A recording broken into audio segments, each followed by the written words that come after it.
मनोबुद्ध्यहङ्कारचित्तानि नाहं न श्रोत्रं न जिह्वा न च घ्राणनेत्रे न च व्योमभूमिर्न तेजो न वायु चिदानन्दरूपः शिवोऽहं शिवोऽहम् चिदानन्दरूपः शिवोऽहं शिवोऽहम् न च प्राणसंज्ञो न वै पञ्चवायुः न वा सप्तधातुर्न वा पञ्चकोशः न वाक्पाणिपादौ न चोपस्थपायुः चिदानन्दरूपः शिवोऽहं शिवोऽहम् न मे द्वेषरागौ न मे लोभमोहौ मदो नैव मे नैव मात्सर्यभावः न धर्मो न चाद्धो न कामो न मोक्षः चिदानन्दरूपः शिवोऽहं शिवोऽहम्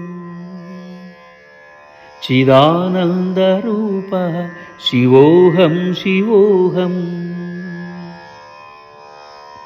न पुण्यं न पापं न सौख्यं न दुःखं न मन्त्रो न तीर्थं न वेदा न यज्ञाः अहं भोजनं नैव भोज्यं न भोक्ता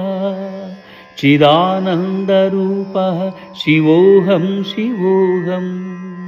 चिदानन्दरूपः शिवोऽहं शिवोऽहम्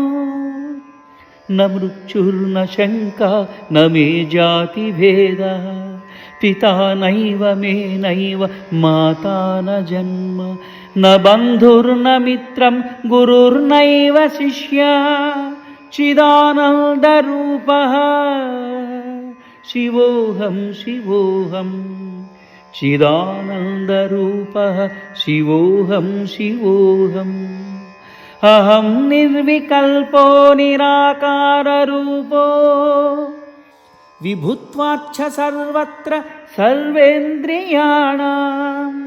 न चासङ्गतं नैव मुक्तिर्न मेय